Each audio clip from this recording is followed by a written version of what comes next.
Mi nombre es José González, bienvenidos y bienvenidas. Hoy vamos a tomar un café con Aristóteles.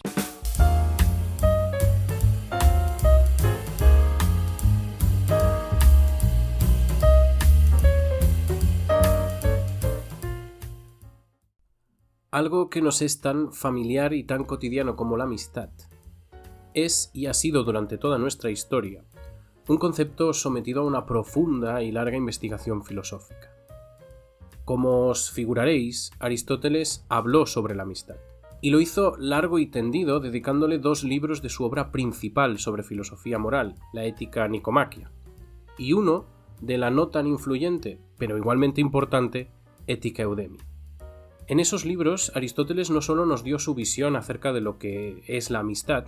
sino que además la definió, la exploró y la sistematizó, procurándonos lo que podríamos llamar, sin temor a exagerar, un tratado sobre la amistad.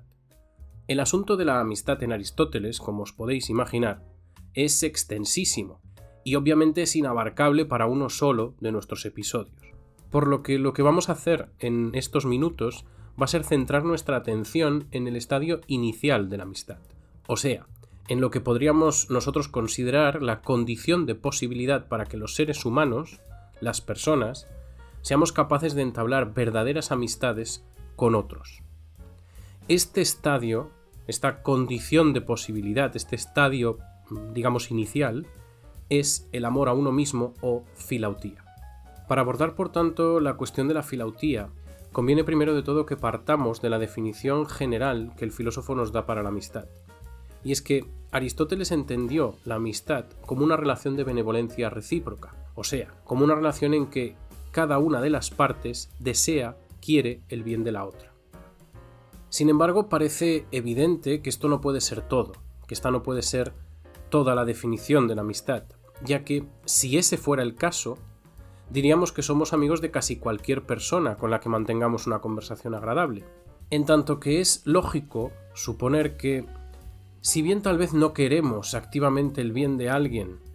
cuando lo acabamos de conocer y del que decimos coloquialmente que nos ha caído bien, lo que sí que es cierto es que en ese momento dejamos de ser totalmente indiferentes ante la posibilidad de que le suceda algo malo a esa persona o algo desagradable. No obstante, la amistad es claramente algo más que una relación con alguien que nos ha caído bien o que con alguien con quien nos sentimos a gusto en su compañía, ya que la mera benevolencia, el mero querer o desear el bien del otro, solamente implica un primer estadio de ese proceso de entablación de la amistad, y además tiene un altísimo componente aleatorio.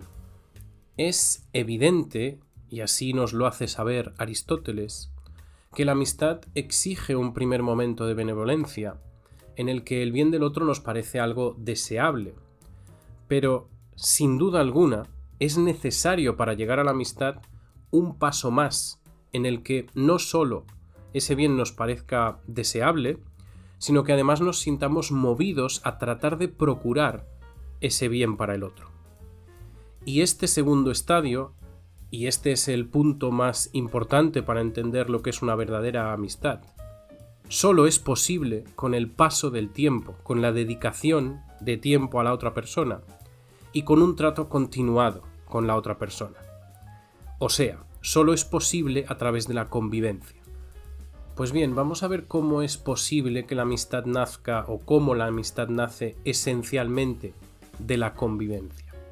Aristóteles sostuvo en la Ética Nicomaquia que los amigos se quieren mutuamente por su mera existencia. ¿Esto qué quiere decir? Pues esto quiere decir que queremos a nuestros amigos por lo que son, por ser ellos mismos, y no por nada que podamos conseguir de ellos o de nuestra relación con ellos posteriormente. Por tanto, la amistad tiene como objetivo, como fin, al amigo mismo y al tiempo que podemos compartir con él. Si valoráramos nuestras amistades por lo que obtenemos de ellas, es decir, porque nos aporten dinero, placer, utilidad o cualquier cosa de este tipo, entonces no estaríamos entablando verdaderas amistades con nadie, ya que al terminar esa transacción, al terminar ese intercambio, la relación misma desaparecería, haciéndonos evidente que la razón por la que esa amistad existía no era la existencia del amigo mismo, sino el rédito que obteníamos personalmente de ella. Que los amigos se quieran recíprocamente por lo que el otro es precisamente lo que nos lleva a entender la intimidad del lazo que supone la amistad, puesto que los amigos no son solo los que comparten alegrías, y todos convendremos fácilmente en que para compartir alegrías nos vale casi cualquiera está dispuesto, sino que los amigos también son, y principalmente son, los que comparten penas, por lo que no es posible una verdadera amistad si ésta solo se basa en buenos momentos, en beneficios, en placeres o en utilidades, ya que la amistad tiene, en su definición necesariamente, una dimensión también dolorosa, en tanto que la vida misma también tiene una dimensión dolorosa, y los amigos son, esencialmente, los que nos acompañan a lo largo de nuestra vida, y por lo tanto los que sienten esa dimensión dolorosa también con nosotros. A consecuencia de que la amistad se defina por ser una relación basada en la búsqueda del bien del otro, y además en tratar de procurar ese bien del otro, y considerando que el único modo de conocer el bien del otro, y por tanto de intentar procurárselo, es pasando el suficiente tiempo juntos, invirtiendo el suficiente tiempo juntos, Aristóteles nos dice que la actitud amistosa exige que los amigos quieran y decidan pasar ese tiempo juntos. Además de que los amigos son los que también eligen con arreglo a los mismos gustos, a los mismos criterios y a los mismos intereses. Y no debemos entender de esto que Aristóteles nos esté diciendo que los amigos deban ser copias exactas en cuanto a gustos e intereses, sino que lo que en realidad debemos entender de ello es que los amigos opinan, en lo esencial y en su mayoría, cosas similares, cosas ampliamente compatibles. A poco que lo pensemos, esto debería sernos algo evidente, al menos por dos motivos. Y por dos motivos que son, al fin y al cabo, dos caras de la misma cosa. Si dos personas tienen intereses, gustos o modos de ser y de ver el mundo muy distintos o incluso opuestos, será muy difícil que terminen entablando una verdadera amistad, ya que si no comparten esas cosas, esos criterios, es porque en realidad no congenian. Y si no congenian, jamás se entenderán lo suficiente como para convivir, o sea, como para invertir el tiempo necesario el uno en el otro.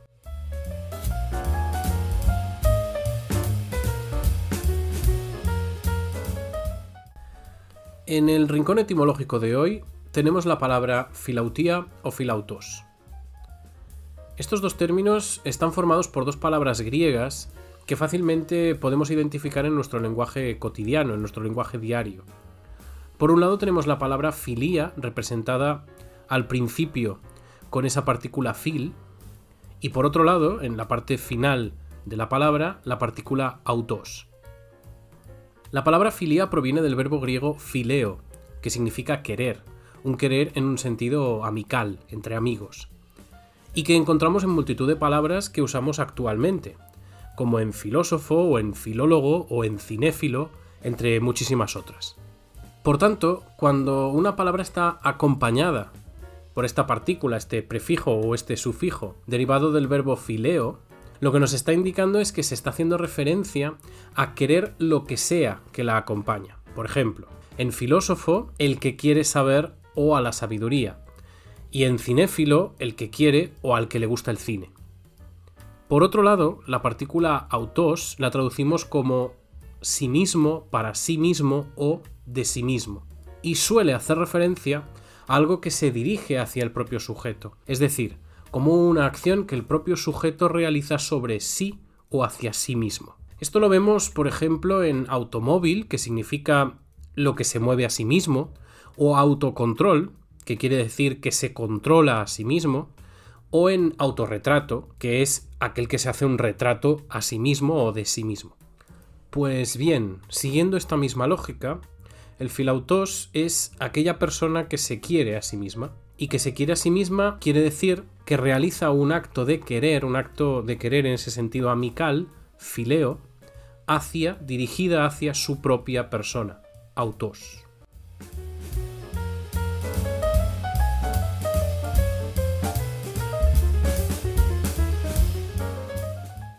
Bien, ahora recapitulemos brevemente lo que hemos dicho. Hemos dicho que la amistad es una relación de benevolencia recíproca, es decir, una relación en la que deseamos y buscamos el bien de nuestro amigo, al mismo tiempo que nuestro amigo hace lo propio con el nuestro, lo que implica una necesidad de pasar tiempo juntos y de tratarnos, con el objetivo de conocer y de procurar la felicidad de nuestro amigo. Pues bien, con esto ahora ya podemos plantear una respuesta a la cuestión que da título a este episodio. En el libro 9 de la Ética Nicomaquia, Aristóteles se pregunta lo siguiente: ¿debe uno amarse a sí mismo, quererse a sí mismo más que a los otros? E incluso nosotros podríamos añadir: ¿debe uno quererse a sí mismo ya no más, sino antes que a los otros? En realidad, ya desde los tiempos de Aristóteles, lo de quererse a uno mismo goza de una cierta mala prensa. En la Ética Nicomaquia, Aristóteles aborda esta cuestión, la cuestión de la filautía, advirtiéndonos de que quererse a uno mismo tiene un significado más complejo del que popularmente, en una primera impresión, tendemos a atribuirle. Y mucho más si la cuestión que queremos discernir es la de si debemos querernos más o antes a nosotros mismos que a los demás, y en qué términos hacemos esto. Sobre esto el filósofo escribe que la opinión popular, la opinión general de la sociedad, sobre los que se quieren a sí mismos, es la de entenderlos como personas egoístas, o sea, como personas que actúan buscando un provecho o una satisfacción propia, sin considerar a los demás, y que además lo hacen por motivos que el filósofo califica de baja condición, mundanos, vulgares. En efecto, cuando nos referimos a personas que se quieren a sí mismas, normalmente lo hacemos condicionados por una determinada conducta de esas personas. Por ejemplo, porque tal persona actúe siempre o la mayoría de las veces buscando un beneficio personal por encima y a pesar de los demás, y normalmente por motivos que agravan todavía más ese reproche moral que creemos que merecen, como por ejemplo, que la motivación sea obtener dinero, obtener un placer o cualquier otra cosa de esta índole. Por el contrario, Aristóteles nos dice que también hay un conjunto de personas a las que se premia moralmente. Y esas personas a las que moralmente se les premia son aquellas que actúan principalmente por los demás, aunque eso implique dejar de lado los propios intereses y los propios bienes. Es decir, Aristóteles nos dice que la opinión popular premia a aquellos que a primera vista diríamos que no se quieren a sí mismos o no se quieren en este sentido que la opinión popular está, digamos, rechazando.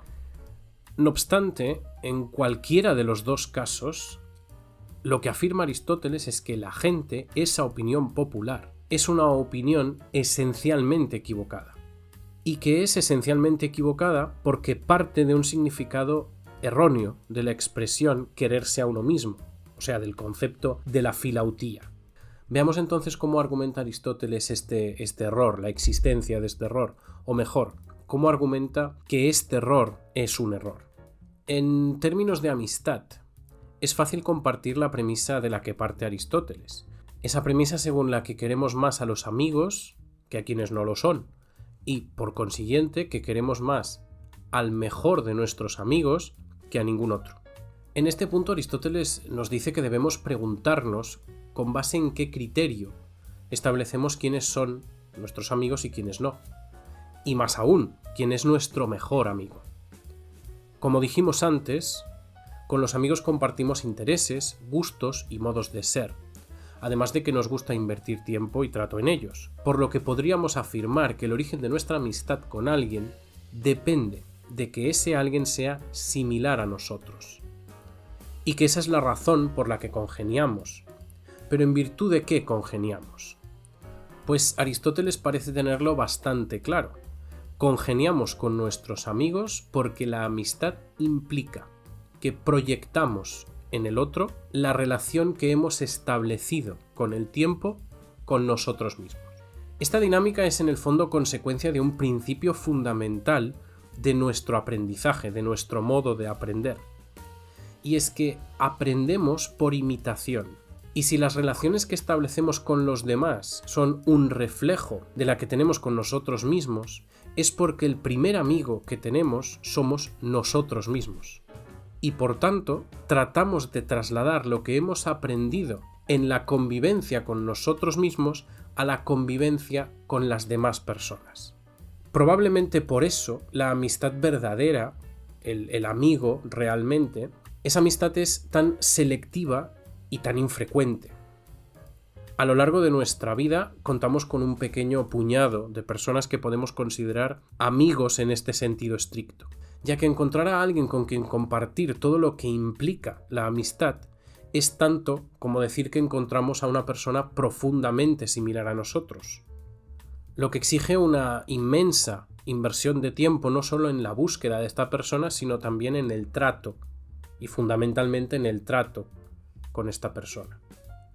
Con base en esto, parece que Aristóteles nos esté diciendo claramente que la filautía es algo principal y anterior a las amistades con otras personas, ya que si aprendemos a querer a nuestros amigos tomando como referencia la relación que tenemos con nosotros mismos, esta debe ser lógicamente anterior y además más sólida que nuestras relaciones o el inicio de nuestras relaciones con los demás. Sin embargo, esto tampoco es, a mi juicio, lo más filosóficamente relevante. Es evidente que el amor hacia uno mismo tiene un componente educador acerca de cómo construir las verdaderas amistades, pero además, el modo como nos queremos a nosotros mismos define también la bondad o la maldad de nuestro carácter. Como hemos dicho, quien se quiere principalmente y por encima de los demás a sí mismo, sufre una censura moral por parte de la sociedad. Una censura en tanto que se percibe como una persona egoísta, o sea, como alguien que actúa esencialmente motivado por un rédito personal y que lo busca sin tener en cuenta a los demás. Este individuo, este tipo de personas, es al que calificaremos moralmente como malo, y todavía más si esta conducta es dirigida hacia los que se supone que son sus amigos, ya que aprovecharse de los amigos es moralmente censurable, y en la opinión general reviste además la censura típicamente atribuible a aquellos a quienes llamamos egoístas o exageradamente amantes de sí mismos. Pero hay otro sentido en el que puede decirse, según Aristóteles, que las personas se quieren a sí mismas, y que define al ser humano como bueno, o sea, un sentido en el que nos hacemos mejores moralmente hablando. Siguiendo este sentido, Aristóteles defiende que el que se quiere a sí mismo no es el que trata de procurarse riquezas y placeres por encima o a pesar de los demás, sino que quien se quiere a sí mismo es quien se procura los bienes del alma, como por ejemplo y principalmente la virtud. Por tanto, el ser humano que se quiere a sí mismo no es el que busca las riquezas y el beneficio personal, sino que es el que actúa siguiendo lo noble, por ejemplo, lo que es justo, lo que es moderado, lo que es prudente. La filautía implica precisamente este sentido del quererse a uno mismo. El ser humano que más se quiere a sí mismo es el que trabaja para procurarse una vida de acuerdo con lo mejor de su naturaleza, o sea, de acuerdo con el estudio y con la virtud, ya que no hay ningún bien mejor que estos para el ser humano, en tanto que el ser humano es un ser racional. De este modo, quererse a uno mismo no solo es previo y principal porque nos haga de referencia al tiempo de establecer relaciones de amistad con otros, sino que también lo es porque quererse genuinamente a uno mismo significa cultivarse en la virtud y en las acciones moralmente mejores, y en consecuencia desarrollar de la mejor manera posible la propia naturaleza humana. En definitiva, sí, debemos querernos a nosotros mismos más y antes que a los demás, porque si no lo hacemos no seremos capaces de querer a los demás como deberíamos quererlos, y seremos, sin duda, los peores amigos posibles.